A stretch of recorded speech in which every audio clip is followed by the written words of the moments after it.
आज तो माइक भी ऑफ ऑन करना भूल गए, नो साउंड। अब आवाज आ रही होगी ना सभी को? चलो चलो चलो, अब माइक ऑन करा है, भूल गई, जल्दी जल्दी में माइक ऑन करना ऑफ ही रह गया। अब आवाज आ रही है ना बेटा? आप बताओ। तो एक बार फिर से सभी बच्चों को नमस्कार, सभी बच्चों को राधे राधे, सभी बच्चों को जय श्री राम। कैसे हैं आप सभी? आवाज अब आ रही होगी बेटा, अब वॉइस आ रही होगी, अब वॉइस है, ठीक है। पहले माइक ऑफ था, अब वॉइस आ रही होगी। वॉइस प्रॉब्लम अब नहीं होगी भाई, वॉइस प्रॉब्लम, अब तो आवाज आ रही होगी। ये भी नहीं आ रही बस। अरे भैया अब माइक ऑन है भाई, आवाज आ रही होगी अब तो बताओ जल्दी से, वॉइस आ रही है ना सभी बच्चों को?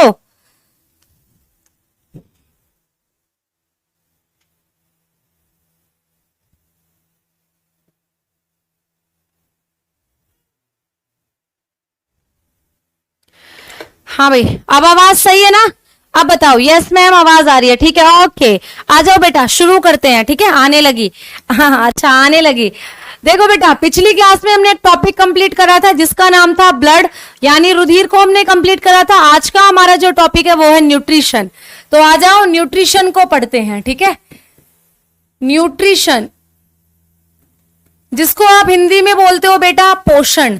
तो आज की क्लास शुरू करने वाले हम लोग न्यूट्रिशन से, यानी पोषण से, ठीक है। चलो अब आ जाओ बेटा, समझेंगे कि पोषण क्या होता है, न्यूट्रिशन क्या होता है। तो कमेंट्स अब बंद करो, पढ़ो, ठीक है। अब पढ़ो।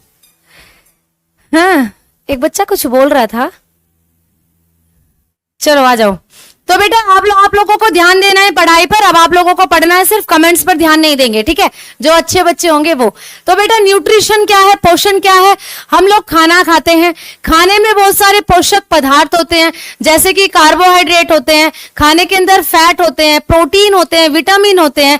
तो इन सभी को गेन करना, या इन सभी पोषक पदार्थों को जब हमारी शरीर अवशोषित करता है, तो उसी प्रक्रिया को आप बोलते हो न्यूट्रिशन, यानी कि पोषण। तो छोटी सी डेफिनेशन अगर मैं आपको न्यूट्रिशन की बताऊं या पोषण की बताऊं तो क्या लिखोगे बेटा? तो आपको लिखना है कि भोजन से, ठीक है, क्या लिख सकते हो? भोजन से पोषक पदार्थों को, भोजन से पोषक पदार्थों को ग्रहण करने की क्रिया, ठीक है। भोजन से पोषक पदार्थों को ग्रहण करने की क्रिया क्या कहलाती है? करने की क्रिया पोषण कहलाती है, ठीक है। तो याद रखना बेटा, क्या होता है? कहलाती है, ठीक है। आप लोग खाना खाते हो, भोजन करते हो, तो भोजन में क्या होते हैं? भोजन में होते हैं पोषक पदार्थ, भोजन में होते हैं न्यूट्रिएंट। तो भोजन से पोषक पदार्थों को ग्रहण करने की क्रिया क्या कहलाती है? पोषण कहलाती है, न्यूट्रिशन कहलाती है। अगर मैं इंग्लिश में बताऊं आप लोगों को तो क्या बेटा? तो याद रखना, एब्जॉर्प्शन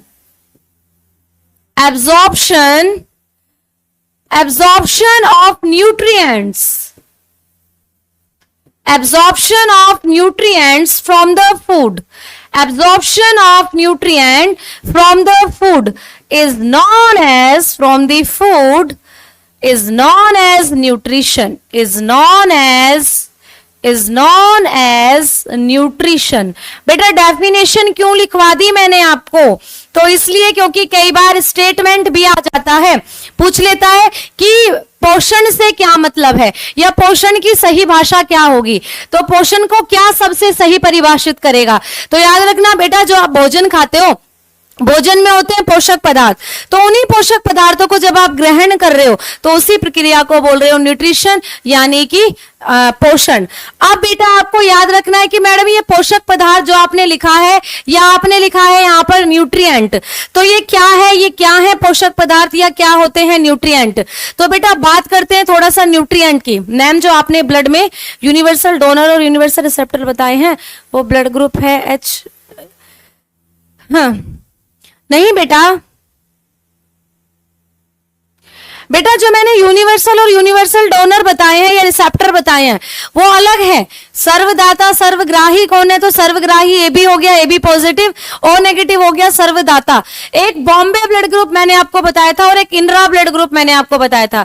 तो बॉम्बे ब्लड ग्रुप को आप एच ब्लड ग्रुप बोलते हो, जो ब्लड ग्रुप ओ की तरह काम करता है। तो ओ के पास कोई एंटीजन नहीं होता, कोई एंटीबॉडी नहीं, एंटीबॉडी दोनों होती हैं। तो एच के पास भी कोई एंटीजन नहीं होता, एंटीबॉडी दोनों होंगी। तो ओ की तरह काम करेगा वो, ये मैंने आपको बताया था। ठीक है, आ जाओ बेटा यहां पर न्यूट्रिएंट की बात कर लेते हैं। न्यूट्रिएंट क्या होते हैं? पोषक पदार्थ क्या होते हैं? न्यूट्रिएंट मैं आपको बताऊंगी, उससे पहले एक चीज आप लोग समझो। एक टर्म तो बेटा ये होती है न्यूट्रिशन यानी पोषण।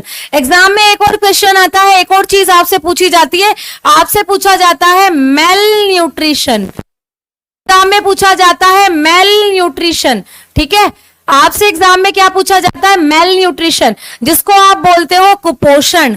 कुपोषण तो बेटा पोषण तो कम पूछा जाता है एग्जाम में। ये जो वर्ड मैंने लिखा है मेल न्यूट्रिशन, जिसको आप कुपोषण बोलते हो, ये बहुत पूछा जाता है एग्जाम में। तो याद रखना, जैसे आपको पोषण याद हुआ है, जैसे मैंने पोषण बताया है, वैसे ही आपको याद रखना है ये कुपोषण क्या होता है। तो कुपोषण के बारे में जब मैं आपको बताऊं तो क्या लिखोगे बेटा? कुपोषण का मतलब, कु का मतलब नहीं और पोषण का मतलब पोषण। तो जब आपके शरीर में पोषक पदार्थों की कमी हो जाती है, न्यूट्रिएंट की कमी हो जाती है, तो उसी को बोलते हो क्या? उसी को बोलते हो आप कुपोषण। ठीक है, तो याद रखना मेल न्यूट्रिशन क्या होता है? भोजन में पोषक पदार्थों की कमी या शरीर में, ठीक है ऐसे लिखना, शरीर में भोजन में, शरीर में पोषक पदार्थों की कमी। ठीक है, पोषक पदार्थों की कमी। तो याद रखना मेल न्यूट्रिशन क्या होता है? तो याद रखना शरीर में पोषक पदार्थों की कमी को ही आप लोग क्या बोलते हो? कमी को कुपोषण कहा जाता है। ठीक है, तो याद रखना शरीर में क्या बेटा? पोषक पदार्थ जब कम हो जाएंगे तो उस जो कंडीशन बनेगी उसी को बोलोगे आप कुपोषण यानी मेल न्यूट्रिशन। तो शरीर में पोषक पदार्थों की कमी को कुपोषण कहते हैं। ठीक है, याद रखना। इंग्लिश में बताऊं तो क्या लिख सकते हो? इंग्लिश में लिखोगे बेटा डिफिशियंसी ऑफ, मैं यहां लिख देती हूं, deficiency of nutrients, deficiency of nutrients into the body, into the body. ठीक है, याद रखना deficiency of nutrients into the body is known as malnutrition. तो बेटा जब पोषक पदार्थ खाने में ले रहे हो तो उसको बोलोगे न्यूट्रिशन, और जब पोषक पदार्थों की कमी आपके शरीर में होगी, कमी कब होगी बेटा? जब भोजन में ही पोषक पदार्थ नहीं होंगे तो शरीर में भी नहीं पहुंचेंगे, शरीर में नहीं पहुंचेंगे तो आप किसका शिकार हो जाओगे? मेल न्यूट्रिशन का यानी कुपोषण का। ठीक है, तो ये कुछ बातें थी जो आपको पढ़नी थी या जो आपको याद रखनी है। आगे आ जाओ, मैं बात करती हूँ न्यूट्रिएंट्स की। कौन कौन से पोषक पदार्थ हमारे खाने में होते हैं? तो याद रखना बेटा types of nutrients, types of nutrients. अब लोग हम हेडिंग देंगे टाइप्स ऑफ न्यूट्रिएंट्स यानी पोषक पदार्थों के प्रकार, पोषक पदार्थों के प्रकार। तो कौन कौन से पोषक पदार्थ हमारे खाने में होते हैं या कितने प्रकार के पोषक पदार्थ होते हैं, बात कर लेते हैं थोड़ा सा। ठीक है, आ जाओ। नंबर 1 पर जो पोषक पदार्थ आपको पढ़ने है कार्बोहाइड्रेट। ठीक है, कार्बोहाइड्रेट्स पढ़ने हैं आप लोगों को। हिंदी में भी इनको क्या बोलते हैं? कार्बोहाइड्रेट्स बोलते हैं, कार्बोहाइड्रेट्स बोलते हैं। ठीक है, याद रखना। आगे नंबर 2 पर क्या पढ़ेंगे मैडम? तो नंबर 2 पर हम लोग विटामिन्स पढ़ेंगे, जिसको आप विटामिन भी बोलते हैं, विटामिन्स भी जिनको आप बोलते हो। तो ये भी आप लोगों को पढ़नी है, न्यूट्रिएंट का पार्ट है। नंबर 3 पर मैं बताऊं तो बेटा प्रोटीन। नंबर 3 पर कौन सा न्यूट्रिएंट हम लोग पढ़ेंगे? प्रोटीन पढ़ेंगे। ठीक है, प्रोटीन पढ़ेंगे। आगे अगर मैं आपको बताऊं नंबर 4 पर क्या पढ़ना है तो फैट्स पढ़ेंगे, फैट्स। ठीक है, जिसको आप वसाएं बोलते हैं, वसाएं यानी फैट्स। और अगर आगे मैं आपको बताऊं टाइप ऑफ न्यूट्रिएंट्स क्या क्या हो सकते हैं तो नंबर 5 पर क्या? मिनरल्स। ठीक है, मिनरल्स पढ़ेंगे, एंड वाटर भी यहीं आ जाएगा, मिनरल एंड वाटर, यानी कि खनिज पदार्थ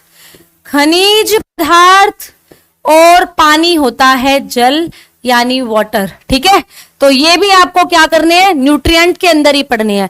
कोई दिक्कत, कोई समस्या, कोई परेशानी, जल्दी बताओ। माइक थोड़ा दूर रखो, आवाज चुभ रही है। अच्छा, मेरी आवाज चुभ रही है आपको। केमिस्ट्री की क्लास का क्या क्लियर करूं बेटा, बताओ संदीप जी, केमिस्ट्री की क्लास का क्या करूं? ठीक है, आवाज हम स्लो ही कर देते हैं। आवाज क्लियर नहीं आ रही है, आवाज क्लियर नहीं आ रही है, रिपीट सुन लो। ठीक है बेटा, टाइप्स ऑफ न्यूट्रिएंट क्या होते हैं, पोषक पदार्थ कौन कौन से हो सकते हैं, कितने प्रकार के होंगे? तो देखो, कार्बोहाइड्रेट्स होंगे आपकी बॉडी के अंदर, पोषक पदार्थ या आपके भोजन में होंगे। दूसरा विटामिन होंगी, प्रोटीन होंगे, फैट्स होंगे, मिनरल और वाटर होंगे, यानी कि खनिज पदार्थ और जल होंगे। तो ये 5 तरीके के मेन पोषक पदार्थ है जो आप अपने खाने से लेते हो, जो आप अपने भोजन से लेते हो। ठीक है, इन 5 पदार्थों को आपको पढ़ना है, एग्जाम में आपसे पूछा जाएगा। ठीक है, साहिल कुमार जी आपका नाम ले दिया है। ठीक है, रिकॉर्डेड क्लास बिल्कुल भी नहीं है, 8052071634 रिकॉर्डेड क्लास नहीं है, लाइव क्लास है। आ जाओ, बात कर लेते हैं कार्बोहाइड्रेट के बारे में। तो बेटा, पहली हेडिंग या पहला न्यूट्रिएंट जो हम लोगों को पढ़ना है या एग्जाम के पॉइंट ऑफ व्यू से जो इंपॉर्टेंट है, हेडिंग डालो कार्बोहाइड्रेट, कार्बोहाइड्रेट्स, हेडिंग डालेंगे कार्बोहाइड्रेट्स। हिंदी में भी इनका यही नाम होता है, कार्बोहाइड्रेट्स। ठीक है, तो कार्बोहाइड्रेट्स को हिंदी में भी कार्बोहाइड्रेट्स ही बोलते हैं, याद रखना। अब मैं कुछ पॉइंट आपको कार्बोहाइड्रेट्स के बारे में बता रही हूं, पढ़ते चलना, लिखते चलना, बहुत बढ़िया तरीके से समझते चलना। ठीक है, कमेंट्स पर कम ध्यान, यहां ज्यादा ध्यान। बेटा, क्या होते हैं कार्बोहाइड्रेट अगर मैं आपको बताऊं तो याद रखना, कार्बोहाइड्रेट शर्करा के अणु होते हैं। किसके अणु होते हैं? शुगर मॉलिक्यूल होते हैं। तो क्या होते हैं कार्बोहाइड्रेट्स? तो याद रखना बेटा, शुगर मॉलिक्यूल्स होते हैं। ठीक है, शुगर मॉलिक्यूल्स होते हैं, शर्करा के अणु होते हैं, शर्करा के अणु होते हैं। ठीक है, शर्करा के अणु होते हैं, याद रखना। ठीक है, तो आपसे एग्जाम में पूछेगा कि कार्बोहाइड्रेट्स क्या होते हैं, तो आप बोल सकते हो कि कार्बोहाइड्रेट्स शुगर मॉलिक्यूल्स होते हैं, शर्करा के अणु होते हैं। दूसरी बात क्या याद रखनी है कि मैडम ये शर्करा क्या है, या शर्करा के अणु तो कार्बोहाइड्रेट होते हैं, बट ये शर्कराएं कैसे बनती हैं? तो बेटा, आपको जब पढ़ना है, टाइमिंग दूसरी ही शो होती है बेटा, इस टाइमिंग पर मत जाओ। ठीक है, ब्लड पर क्वेश्चंस आपके बाद में कराऊंगी, क्योंकि पहले सिलेबस टारगेट है हमारा, पहले सिलेबस फिर उसके बाद रिवीजन। ठीक है, और अगर आप देखना चाह रहे हो, आपको करने हैं प्रैक्टिस सेट, तो बेटा यूट्यूब पर रोजगार विद अंकित ऐप पर आप जाओ, भावना मैम के नाम से बायोलॉजी सर्च करो, वहां पे आपको पूरी प्लेलिस्ट मिल जाएगी, प्रैक्टिस सेट पड़े हुए हैं, वहां से सॉल्व कर सकते हो। मैं भी कराऊंगी, पहले सिलेबस कंप्लीट करेंगे तब। ठीक है, चलो, कार्बोहाइड्रेट्स बेटा क्या होते हैं? शर्करा के अणु होते हैं, शुगर मॉलिक्यूल होते हैं। अगर मैं बोलूं शुगर मॉलिक्यूल्स क्या है, या अगर मैं बोलूं कार्बोहाइड्रेट किन किन मॉलिक्यूल से, किन किन एलिमेंट से मिलकर बने हैं, तो बेटा याद रखना, कार्बोहाइड्रेट्स में देखो नाम में ही पता चल रहा है, कार्बोहाइड्रेट्स। कार्बो यानी कार्बन, हाइड्रो मतलब हाइड्रोजन, ड्रेट्स मतलब जहां पर ऑक्सीजन भी हो, तो ये क्या होंगे? कार्बन, हाइड्रोजन और ऑक्सीजन के मॉलिक्यूल होते हैं। तो पूछा जाएगा एग्जाम में कि कार्बोहाइड्रेट किन किन तत्वों से मिलकर बने होते हैं, तो याद रखना, कार्बोहाइड्रेट कार्बन, हाइड्रोजन और ऑक्सीजन तत्वों से मिलकर बने होते हैं। ठीक है, याद रखना, तत्वों से मिलकर बने होते हैं। ठीक है, बने होते हैं। आपसे पूछेगा कि कार्बोहाइड्रेट के निर्माण में कौन कौन से तत्व भाग लेते हैं, तो कार्बोहाइड्रेट के निर्माण में 3 एलिमेंट्स पार्टिसिपेट करते हैं, कार्बन, हाइड्रोजन, ऑक्सीजन। यानी जब कार्बन, हाइड्रोजन, ऑक्सीजन को मिलाओगे तो बन जाएंगे कार्बोहाइड्रेट। बन जाएंगे कार्बोहाइड्रेट? नहीं बनेंगे। क्यों? क्योंकि यहां एक रेशियो भी याद रखना है, कार्बन, हाइड्रोजन, ऑक्सीजन को ऐसा नहीं है कितने भी अनुपात में लेकर मिक्स कर दिया और बन गए कार्बोहाइड्रेट, नहीं, यहां पर एक फिक्स रेशियो होता है, फिक्स अनुपात होता है। जब आप कार्बन, हाइड्रोजन और ऑक्सीजन को एक निश्चित अनुपात में जोड़ोगे तभी बनेंगे कार्बोहाइड्रेट। और एग्जाम में पूछा जाता है कि कार्बोहाइड्रेट के निर्माण में कार्बन, हाइड्रोजन और ऑक्सीजन किस अनुपात में होते हैं? तो बेटा 1 अनुपात में कार्बन होता है, 2 अनुपात में हाइड्रोजन होता है और 1 अनुपात में फिर से ऑक्सीजन होती है। तो जब आप कार्बन, हाइड्रोजन, ऑक्सीजन को 1:2:1 के रेशियो में मिलाओगे तो बनेंगे बेटा क्या? मैम इतनी तेज आवाज आती है, रात भर कान में आपकी ही आवाज गूंजती है। अरे ध्रुव ऐसी क्या बात कर रहे हो यहाँ, कुछ बच्चों को तो आवाज जाती भी नहीं है और आप बोल रहे हो गूंजती रहती है। ठीक है चलो आओ, तो धीरे बोलूं क्या? चलो तो बेटा हाइड्रोजन का यहाँ अनुपात भी आपको याद रखना है। आपको एग्जाम में अनुपात भी पूछा जाता है कि कार्बन कितने %, हाइड्रोजन कितने %, ऑक्सीजन कितने % मिलाने पर कार्बोहाइड्रेट बनेंगे। तो आप बता देंगे इजीली 1% कार्बन, 2% हाइड्रोजन और 1% में ऑक्सीजन जब आप मिला रहे हो तो बन जाते हैं कार्बोहाइड्रेट। ठीक है, बात याद रखना। आगे आ जाओ, आगे बात करते हैं कार्बोहाइड्रेट्स के बारे में। आपको क्या याद रखना है कार्बोहाइड्रेट के बारे में? 3rd नंबर पर अगर मैं बात करती हूँ कार्बोहाइड्रेट के बारे में, तो बेटा ये जो कार्बोहाइड्रेट्स होते हैं ये क्या करते हैं? आपको ऊर्जा देने का काम करते हैं। क्यों खाते हैं हम कार्बोहाइड्रेट? हम इसलिए खाते हैं जिससे हमें ये ऊर्जा दे। अब ऊर्जा तो मैडम फैट भी देते हैं, वसा भी देती है, तो दोनों में अंतर क्या है? अंतर ये है बेटा कि कार्बोहाइड्रेट आपको तुरंत ऊर्जा देते हैं। एग्जाम में यही तो क्वेश्चन बनेगा, यही तो एग्जाम का क्वेश्चन है बेटा। कैसे? आपसे पूछेगा एग्जाम के अंदर कि हमारे भोजन में वो कौन से पोषक पदार्थ हैं जो तुरंत ऊर्जा देने का काम करते हैं, इंस्टेंट एनर्जी प्रोवाइड करते हैं, तो यही तो है कार्बोहाइड्रेट। तो क्या लिखेंगे? कार्बोहाइड्रेट्स तुरंत ऊर्जा प्रदान कराते हैं। ठीक है, तुरंत ऊर्जा प्रदान करने वाले पोषक पदार्थ हैं। ठीक है, तो कौन से पोषक पदार्थ शरीर को तुरंत ऊर्जा प्रदान करते हैं? तो आप बताएंगे कार्बोहाइड्रेट जो होते हैं ये शरीर को तुरंत ऊर्जा प्रदान करने वाले पोषक पदार्थ होते हैं। ठीक है, बात समझ में आई? इंस्टेंट एनर्जी प्रोवाइड करते हैं, ये इंस्टेंट एनर्जी प्रोवाइडिंग न्यूट्रिएंट होते हैं।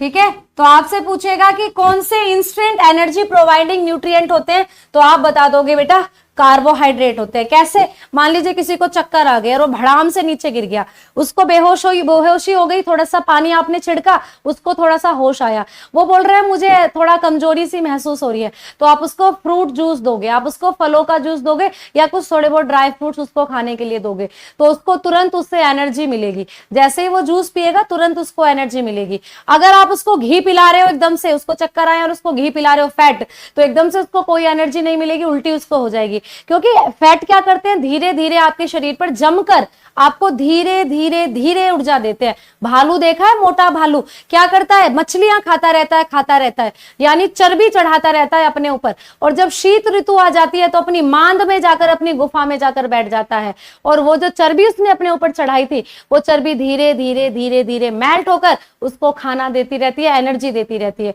जिससे वो जिंदा रहता है। तो कार्बोहाइड्रेट क्या करते हैं?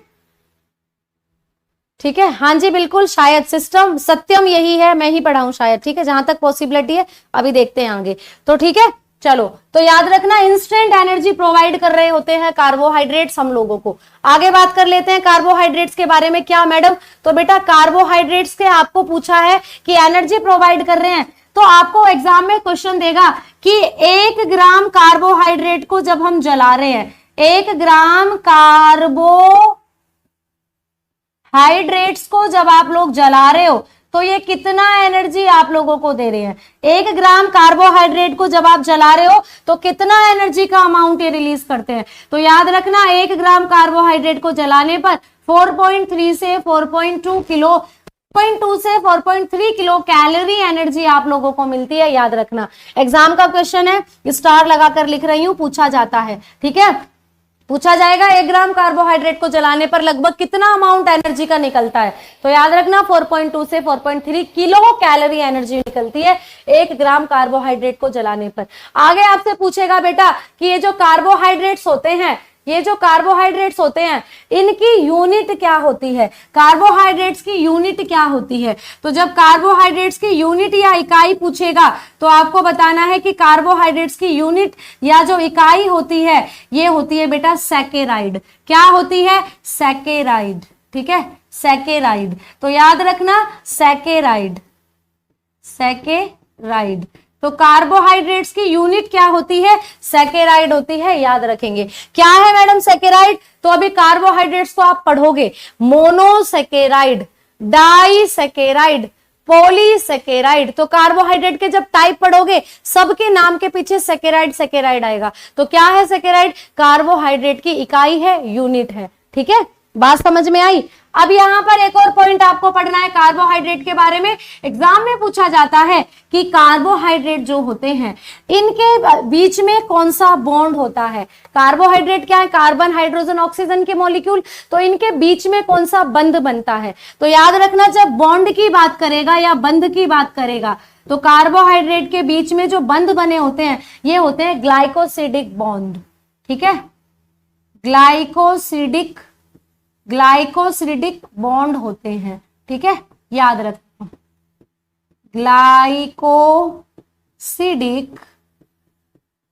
ग्लाइकोसिडिक बंध बनते हैं कार्बोहाइड्रेट्स के मध्य।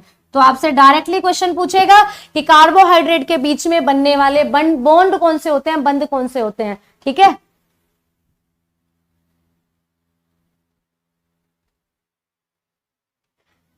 ठीक भाई, चलो अब आगे सुनो। आपके डाउट क्लियर करूं बेटा या मैं पढ़ाऊं, बताओ जल्दी से, सिलेबस कैसे हो पाएगा फिर। ठीक है, अब बात कर लेते हैं बेटा कार्बोहाइड्रेट्स के टाइप के बारे में। कितने टाइप के होते हैं कार्बोहाइड्रेट्स। तो बेटा आप जो कार्बोहाइड्रेट्स पढ़ोगे ये 3 टाइप्स के पढ़ोगे। ठीक है, तो टाइप्स कितने होते हैं, तो याद रखना 3 टाइप्स के होते हैं कार्बोहाइड्रेट्स।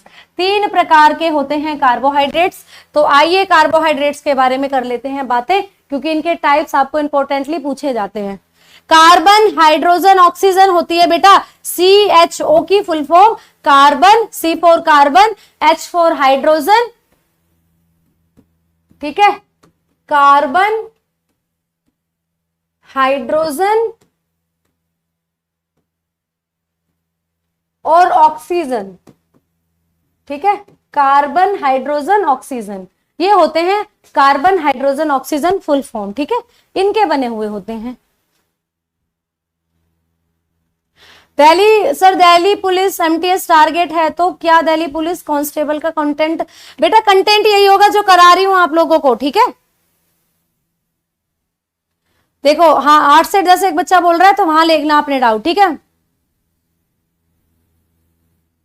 ठीक है भाई, धन्यवाद रागिनी जी, धन्यवाद। अब पढ़ते चलो बेटा। ठीक है, अब आते हैं कार्बोहाइड्रेट्स के टाइप पढ़ते हैं बेटा, क्या होते हैं कार्बोहाइड्रेट। तो मैंने अभी बोला कार्बोहाइड्रेट के 3 टाइप होते हैं बेटा। कितने टाइप के होते हैं कार्बोहाइड्रेट्स, 3 टाइप्स के होते हैं, 3 प्रकार के होते हैं कार्बोहाइड्रेट। अब मैं आपको बता दूं कौन कौन से प्रकार के होते हैं, फिर पढ़ते हैं इनको बारी बारी से। ठीक है, तो जब हम कार्बोहाइड्रेट पढ़ेंगे तो तीन तरीके के पढ़ेंगे। कौन कौन से, एक है बेटा मोनोसैकेराइड, मोनोसैकेराइड, हिंदी में भी क्या बोलते हैं, यही बोलते हैं मोनोसैकेराइड। ठीक है, हिंदी में भी यही बोलेंगे मोनोसैकेराइड। दूसरे होते हैं बेटा ओलिगोसैकेराइड,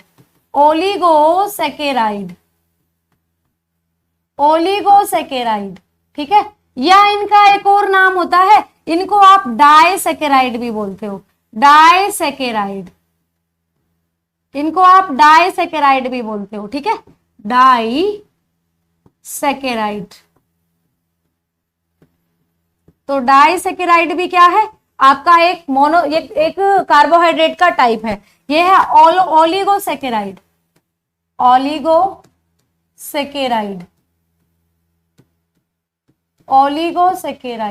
ठीक है। अब लास्ट क्या है, तो नंबर 3 पर जो पढ़ने हैं पॉलीसैकेराइड, पोली और नीचे से लिखती हूं सैकेराइड। सभी के नाम में सैकेराइड आ रहा है ना, तो सैकेराइड क्या है, कार्बोहाइड्रेट की यूनिट है। पॉलीसैकेराइड, ठीक है, पॉलीसैकेराइड। तो ये है बेटा 3 टाइप कार्बोहाइड्रेट के, 3 प्रकार। ठीक है मैम, हिस्ट्री की क्लास ऐप पर नहीं होगा बेटा? अगर हिस्ट्री आपके सिलेबस में है तो बिल्कुल होगा ऐप पर। ठीक है बिल्कुल होगा। सैकेराइड क्या होता है? सैकेराइड बेटा कार्बोहाइड्रेट को नापने की एक तरीके से यूनिट होती है। ठीक है तो सैकेराइड क्या है? जिसके भी नाम के पीछे सैकेराइड मिले समझो कार्बोहाइड्रेट है वो। तो कार्बोहाइड्रेट की पहचान कराने वाली यूनिट या कार्बोहाइड्रेट को नापने वाली इकाई होती है ये सैकेराइड। ठीक है तो 3 टाइप होते हैं कार्बोहाइड्रेट के, मोनोसैकेराइड, ओलिगोसैकेराइड, पॉलीसैकेराइड। बात करते हैं बारी बारी से तीनों की। ठीक है तीनों की, तो नंबर 1 लिखेंगे बेटा मोनोसैकेराइड।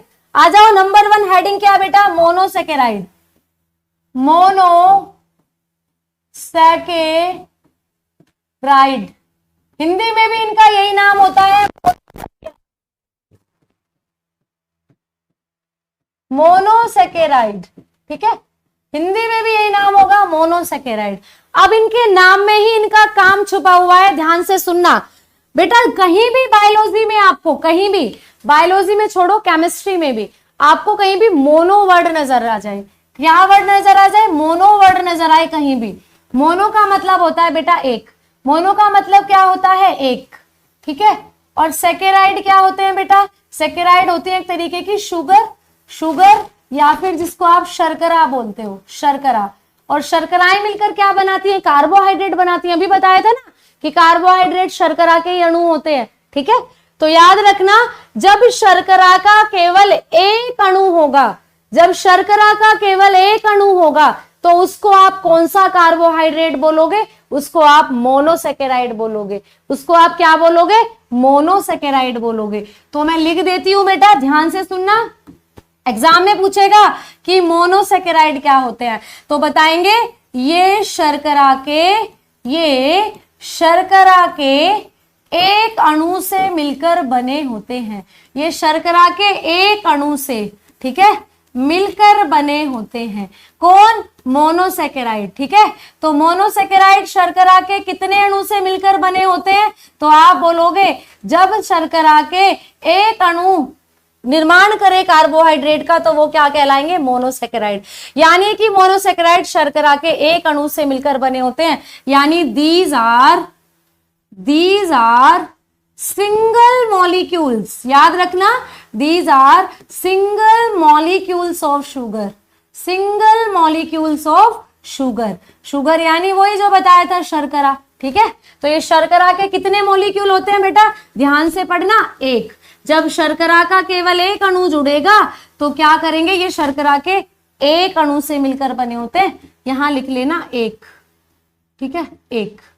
तो ये शर्करा के एक अणु से मिलकर बने होते हैं, these are single molecule of sugar. ठीक, आ जाओ आगे। पूछेगा ये जो मोनोसैकेराइड होते हैं इनका टेस्ट कैसा होता है? ये मोनोसैकेराइड स्वाद में कैसे होते हैं? तो जब बात चले स्वाद की तो याद रखना बेटा, मोनोसैकेराइड का जो स्वाद होता है, ठीक है, अगर मोनोसैकेराइड को आप टेस्ट करोगे, इनका स्वाद लोगे तो ये स्वीट होते हैं, याद रखना। कैसे होते हैं स्वाद में? मीठे होते हैं, याद रखना। तो मोनोसैकेराइड स्वाद में कैसे होते हैं? एग्जाम में पूछा तो बता दिया, मीठे होते हैं। फिर पूछेगा कि मोनोसैकेराइड को अगर आप पानी में घोल दो तो ये क्या रिएक्शन दिखाएंगे? तो याद रखना, पानी में ये पूर्ण रूप से घुल जाएंगे। आप इनको पानी में डालो, ये पूरी तरीके से पानी में घुल जाएंगे। ठीक है, तो क्या लिखोगे? वाटर सोल्यूबल होते हैं। क्या लिखोगे? वाटर सोल्यूबल होते हैं, यानी कि सोल्यूबल, ठीक है, यानी जल में घुलनशील होते हैं, जल में घुलनशील होते हैं। ठीक है, पानी में अगर आप इनको डालो तो घुल जाएंगे पानी में। ठीक है, जल में घुलनशील होते हैं, वाटर सोल्यूबल होते हैं। बात समझ में आई? बताओ जल्दी से, बात समझ में आई? रविपाल जी क्या पूछ रहे हो आप? जल्दी बोलो बेटा। हाँ जी, टेस्ट स्वीट होगा। नेहा जी बिल्कुल, सचिन जी बिल्कुल, ठीक है, मीठे होते हैं विजय, बिल्कुल। तो कार्बोहाइड्रेट का स्वाद मीठा। शुगर के कितने मॉलिक्यूल होते हैं इनके अंदर? केवल एक मॉलिक्यूल होगा शुगर का। शर्करा का केवल एक मॉलिक्यूल होगा, और वाटर में डालोगे तो क्या करेंगे? घुल जाएंगे पानी में। ठीक है, अब सबसे इंपॉर्टेंट बात, एग्जाम्पल बता दो मैडम। सबसे इंपॉर्टेंट जो एग्जाम में पूछेगा, एग्जाम्पल पूछेगा। तो बात कर लेते हैं मोनोसैकेराइड के उदाहरण की। उदाहरण क्या है? तो एग्जाम्पल देखो बेटा, एग्जाम्पल की जब बात करें तो याद रखना ग्लूकोज, याद रखना ग्लूकोज, ठीक है। ग्लूकोज क्या है? ग्लूकोज तो एक मोनोसेकेराइड है तो एक कार्बोहाइड्रेट, बट कौन सा कार्बोहाइड्रेट है? तो मोनोसेकेराइड है, याद रखना। दूसरे नंबर पर बात करोगे बेटा किसकी? फ्रक्टोज की, ठीक है, फ्रक्टोज। दूसरे नंबर पर जो मोनोसेकेराइड का उदाहरण है ये है फ्रक्टोज, ठीक है, फ्रक्टोज। और तीसरे नंबर पर जो याद रखना है गैलेक्टोज, गैलेक्टोज, ठीक है, गैलेक्टोज, गैलेक्टोज। तो एग्जाम में पूछेगा कि इनमें से कौन सा एक मोनोसेकेराइड है, तो बेटा ये तीनों मोनोसेकेराइड होते हैं, याद रखना, ग्लूकोज भी, फ्रक्टोज भी और गैलेक्टोज भी, ठीक है। तीनों क्या है?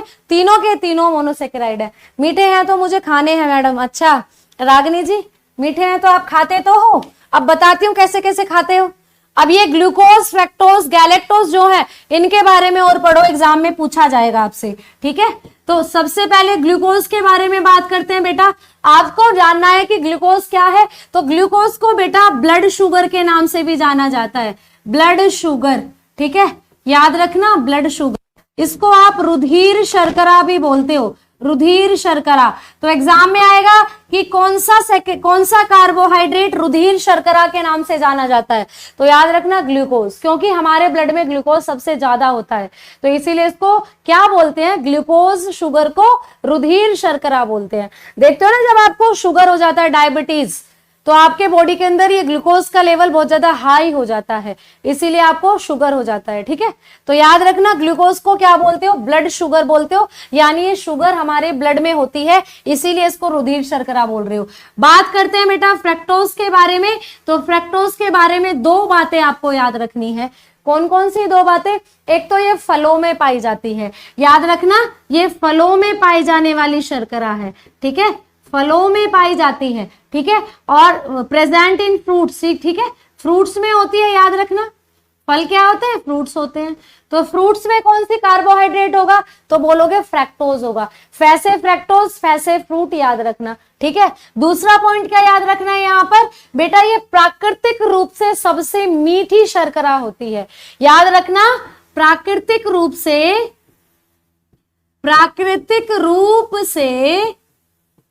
सबसे मीठी शर्करा, ठीक है, सबसे मीठी शर्करा। एग्जाम में सीधा क्वेश्चन आएगा कि प्राकृतिक रूप से सबसे मीठी शर्करा कौन सी है? Which is the natural sweetest sugar. तो जब बात कर रहे हैं नेचुरल स्वीटेस्ट शुगर की, ठीक है, याद रखना नेचुरल स्वीटेस्ट शुगर, तो क्या नाम लेंगे आप लोग? प्राकृतिक रूप से सबसे मीठी शुगर कौन सी है? फ्रक्टोज है। कैसे याद रखोगे? अच्छा बेटा, जब आप फल खाते हो, फल अपने आप बहुत मीठे होते हैं, है ना। आम देखा कितना मीठा होता है, तो उसमें कोई चीनी मिलाता है क्या? मैंगो शेक में चीनी बेशक मिला दो, बट जब आप आम खा रहे हो तो उसमें चीनी कोई नहीं मिला रहा है, ठीक है, फिर भी वो इतना मीठा है। तो नेचुरली मीठा है ना आम, और आम क्या है? एक फल है। तो फलों में कौन सी शर्करा होती है? फ्रक्टोज होती है। और नेचुरली सबसे मीठी शुगर कौन सी हो गई? नेचुरली तो भैया फल फ्रूट ही होते हैं जो मीठे होते हैं, तो ये हो गई फ्रक्टोज। तो याद रखना प्राकृतिक रूप से सबसे मीठी शर्करा फ्रक्टोज, और ये फलों में भी पाई जाती है फ्रक्टोज, ठीक है। अगर आपको पूछ ले कोई कि भैया नेचुरली तो सबसे मीठी शुगर फ्रक्टोज हो गई मैडम, आपने बता दिया, ठीक है, लेकिन अगर आर्टिफिशियली पूछ ले, कृत्रिम रूप से जो चीनी बनाई जाती है, सबसे मीठी शुगर कौन सी है, तो मैं यही आपको नोट डालकर लिखवा रही हूं, ठीक है।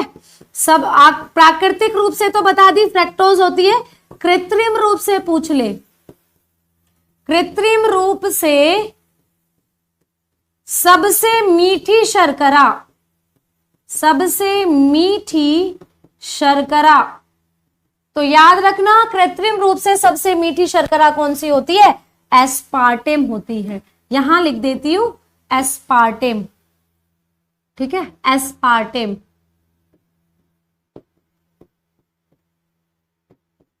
एस्पार्टेम, ठीक है।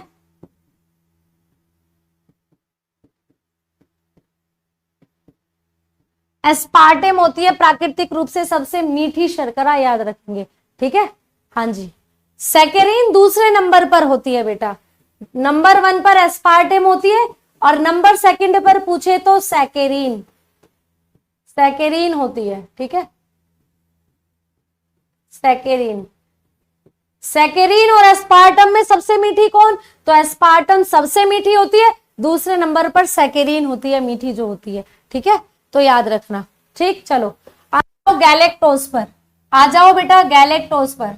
अब बात कर लेते हैं गैलेक्टोज की, कि ये जो गैलेक्टोज है इसके अंदर क्या आपको पढ़ना है, या गैलेक्टोज ये कहां होती है, ठीक है,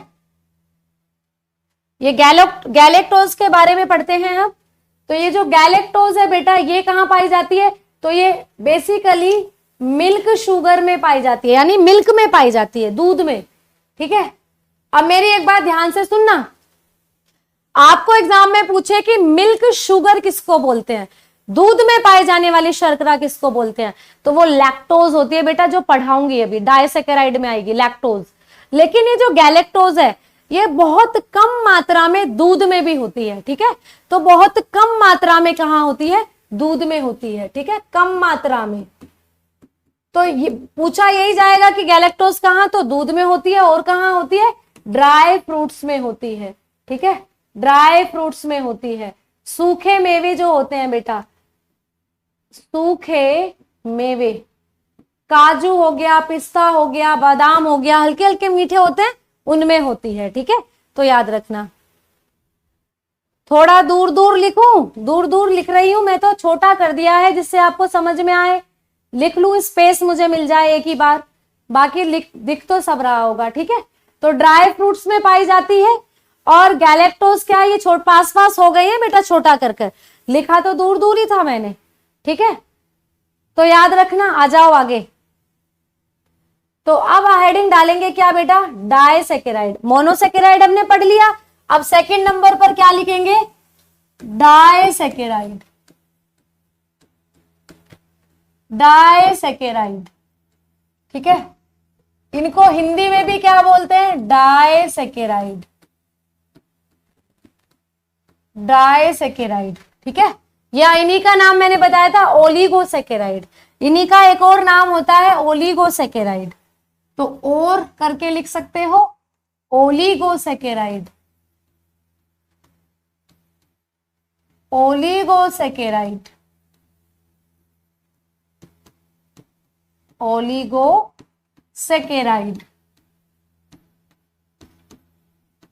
ठीक है। तो डायसैकेराइड बोल दो या ओलिगोसैकेराइड बोल दो। अब इनको पढ़ते हैं, आ जाओ। मैंने आपको जब मोनोसैकेराइड पढ़ाया तो बताया था जब शर्करा का केवल एक अणु होता है तो उसको क्या बोलोगे? मोनोसैकेराइड। लेकिन ओलिगोसैकेराइड और डायसैकेराइड क्या बेटा? तो याद रखना, डाई का मतलब होता है दो, डाई का मतलब क्या होता है? दो, और ओलिगो का मतलब क्या होता है? 2 और 10 के बीच में। ओलिगो का मतलब क्या होता है? 2 से 10 के बीच में। तो बेटा इनको आप ओलिगो को डायसैकेराइड भी बोलते हो और ओलिगोसैकेराइड भी बोलते हो। तो आपको क्या लिखना है यहां पर? तो लिख लेना बेटा, ये शर्करा के 2 से 10 अणु से मिलकर बने होते हैं। 2 से 10 अणु, 2 से 10 अणु से मिलकर बने होते हैं, ठीक है, मिलकर बने होते हैं। तो याद रखना बेटा, आपको एग्जाम में पूछेगा कि ओलिगोसैकेराइड या डायसैकेराइड में शर्करा के कितने अणु होते हैं, तो आप बता देंगे जब शर्करा के 2 से 10 अणु आपस में जुड़ेंगे तो बनाएंगे क्या? डायसैकेराइड या ओलिगोसैकेराइड, ठीक है। मोनोसैकेराइड में कितने? केवल जब शर्करा का एक अणु होगा तो उसको बोलोगे मोनोसैकेराइड। जब शर्करा के 2 या 10 अणु, 2 से 10 अणु, 2, 3, 4, 5, 6, 7 ऐसे करके 10 तक अणु जब जुड़ेंगे तो उसको आप बोलोगे ओलिगोसैकेराइड या डायसैकेराइड, ठीक है। चलो तो इंग्लिश में लिख देती हूं, दीज आर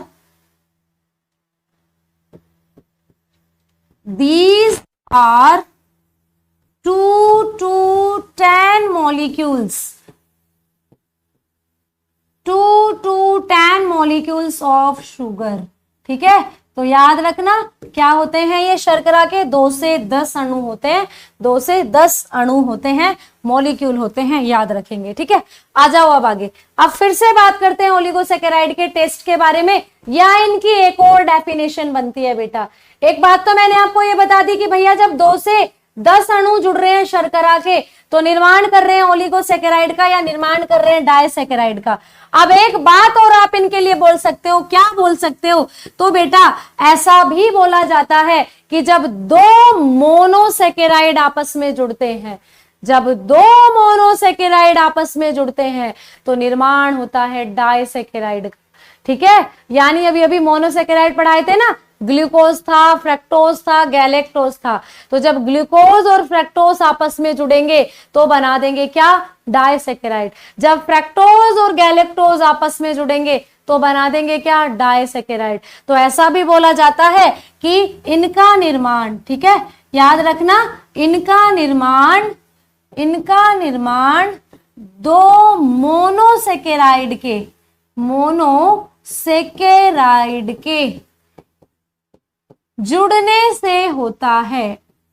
जुड़ने से होता है।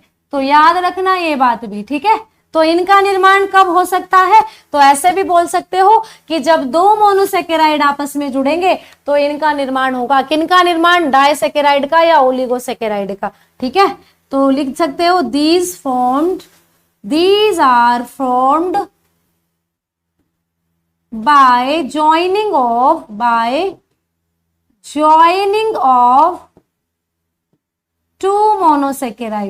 2 monosaccharides। ठीक है, बात समझ में आ रही है आप लोगों को? जल्दी से बताओ, बात समझ में आ रही है? जल्दी बताओ। ओलिगोसैकेराइड के पार्ट्स होते हैं डाइसैकेराइड एंड ट्राइसैकेराइड्स। हाँ बेटा, ये डाइसैकेराइड, ट्राइसैकेराइड ओलिगोसैकेराइड के अंदर आएंगे। भैया ओलिगोसैकेराइड कब तक हो सकते हैं? मैंने बोला जहां 2 से 10 मॉलिक्यूल हो शुगर के, और डाई क्या होंगे? जहां पर केवल 2 हो। अब जब 3 होंगे तो ट्राई बन जाएंगे, 4 होंगे तो टेट्रा बन जाएंगे, ऐसे करके।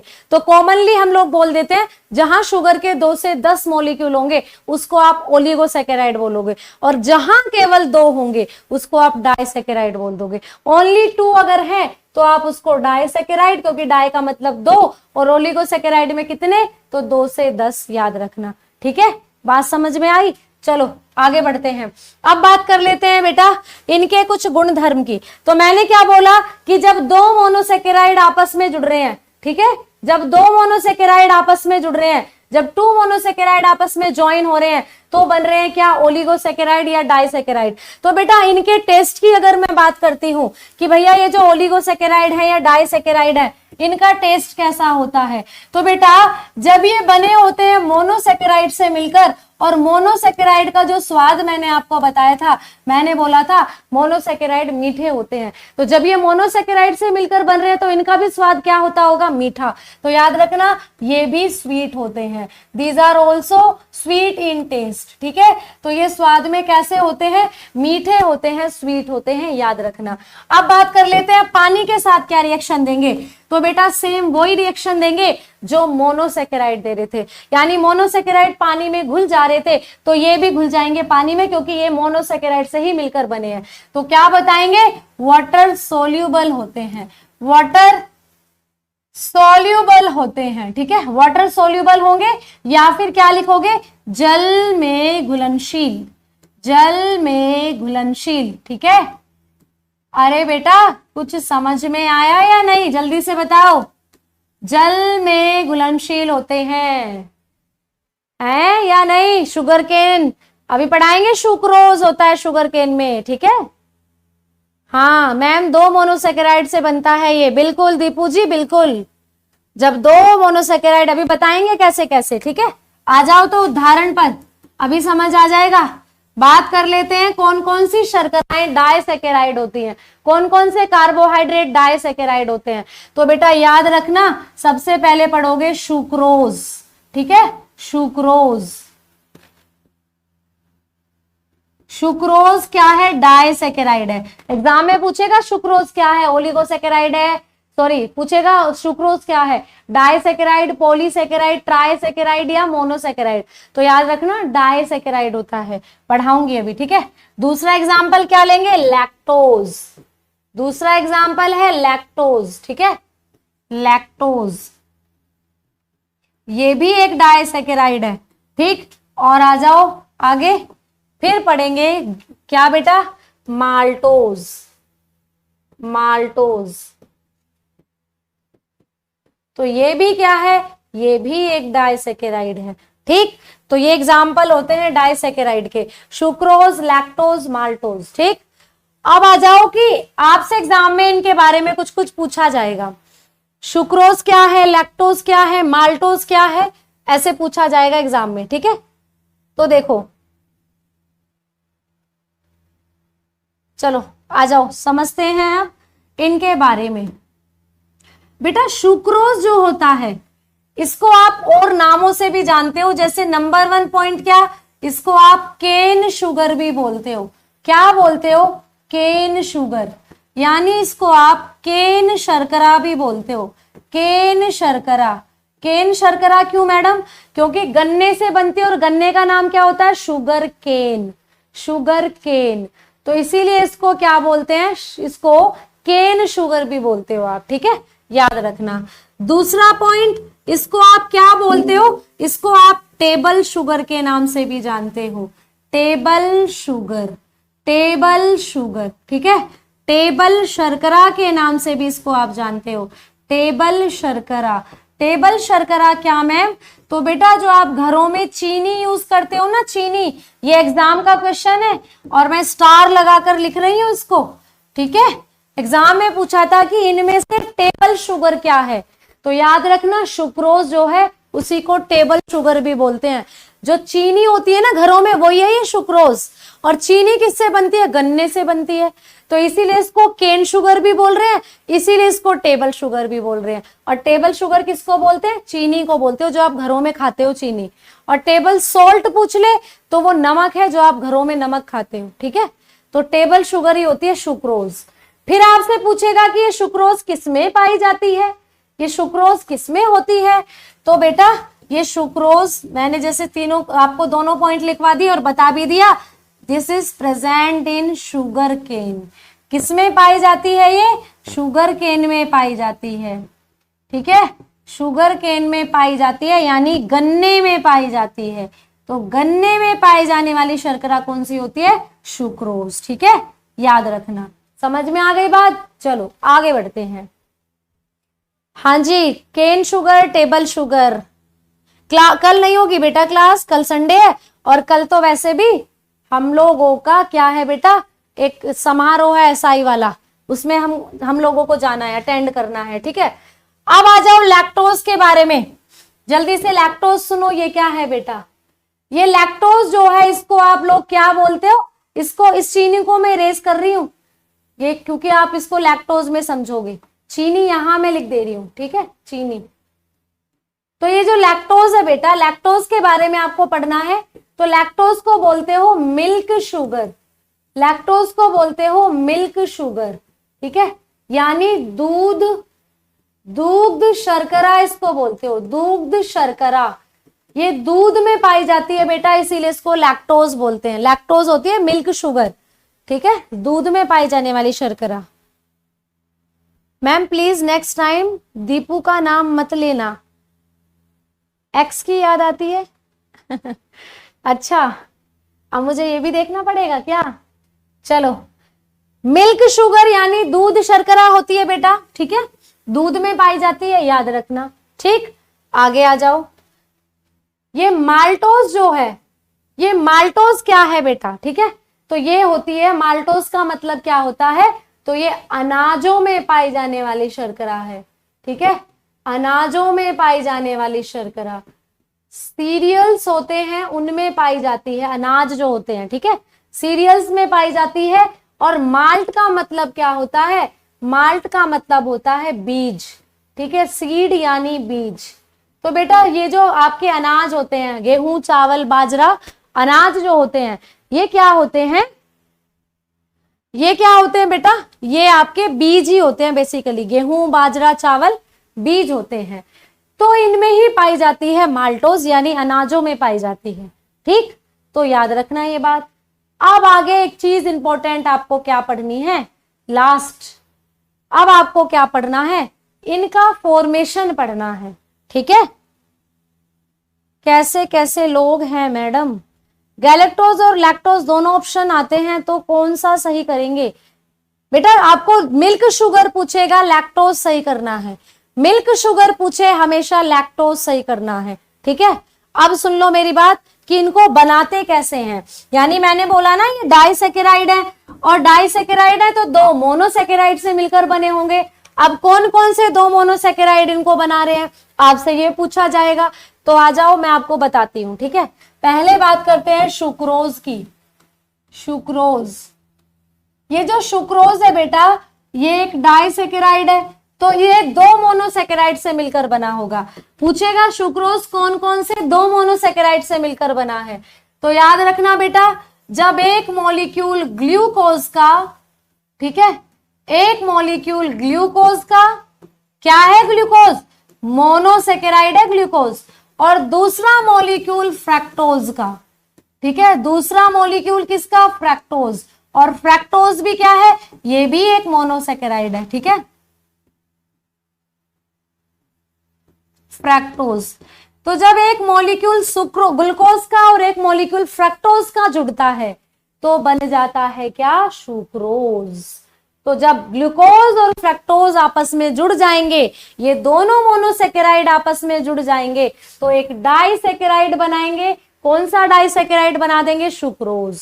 तो एग्जाम में पूछा जाएगा कि सुक्रोज किन दो मोनोसेकेराइड से मिलकर बना है, तो मेरे बच्चे बना दोगे आप, बता दोगे भैया ग्लूकोज का मॉलिक्यूल एक और एक मॉलिक्यूल फ्रक्टोज का जब जुड़ रहा है तो बन जा रहा है सुक्रोज। या ऐसे पूछेगा कि ग्लूकोज और फ्रक्टोज जुड़कर कौन सा डाइसेकेराइड बनाते हैं, तो जब ग्लूकोज और फ्रक्टोज जुड़ रहे हैं तो कौन सा डाइसेकेराइड बना रहे हैं, सुक्रोज बना रहे हैं।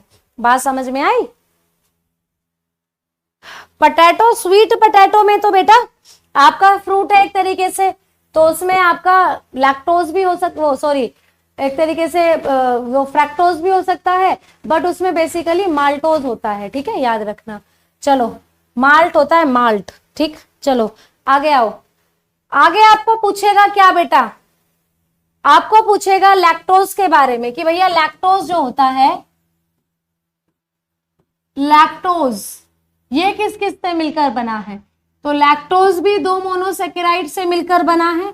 कौन कौन से दो मोनोसेकेराइड, तो याद रखना, जब एक मॉलिक्यूल ग्लूकोज का, ग्लूकोज आपको सब में देखने को मिलेगा। ठीक है, जब एक मॉलिक्यूल ग्लूकोज का प्लस दूसरा मॉलिक्यूल गैलेक्टोज का, बताया था ना गैलेक्टोज मिल्क में कुछ मात्रा में होता है, तो वो यही होता है। ठीक है, गैलेक्टोज।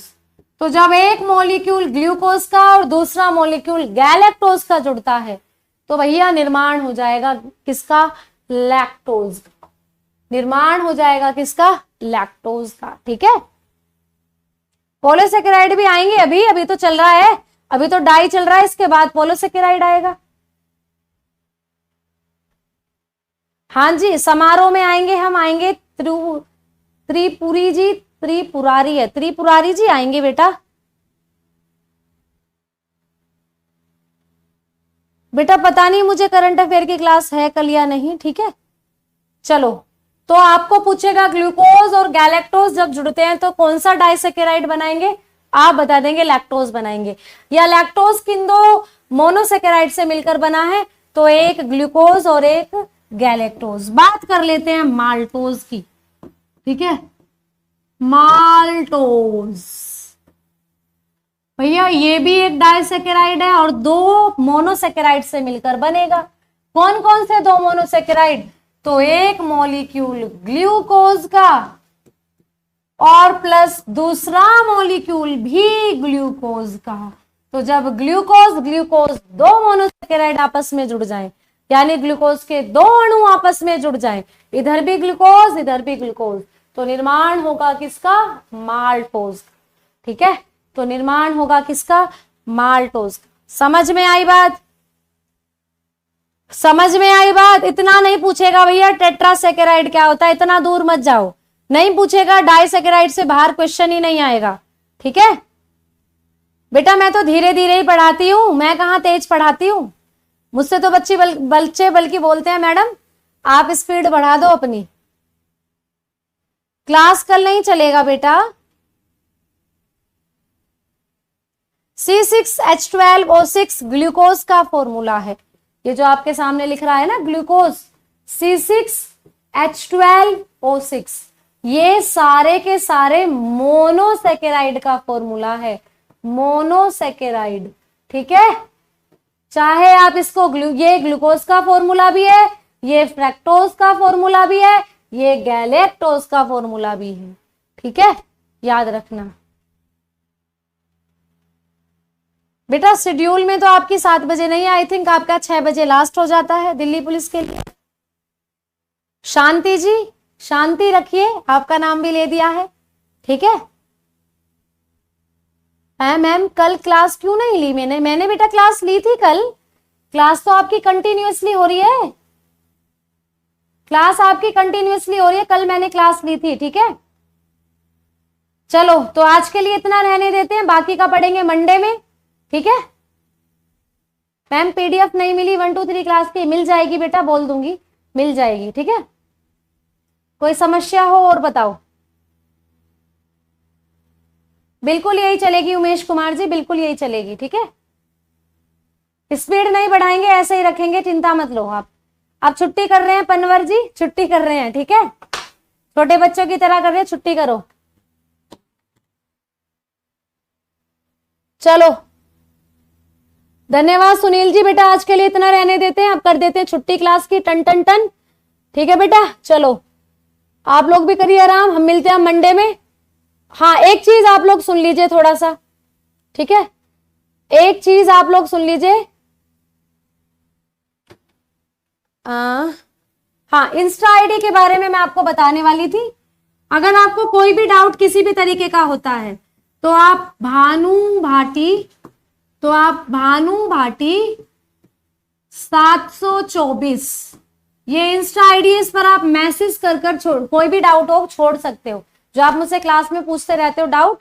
आपको कोई भी डाउट हो, भानु भाटी 724 इंस्टा आईडी है बेटा, इस पर आप कोई भी अपना डाउट छोड़ सकते हो केमिस्ट्री बायोलॉजी से रिलेटेड, ठीक है। चलिए अब सभी को नमस्कार, मिलते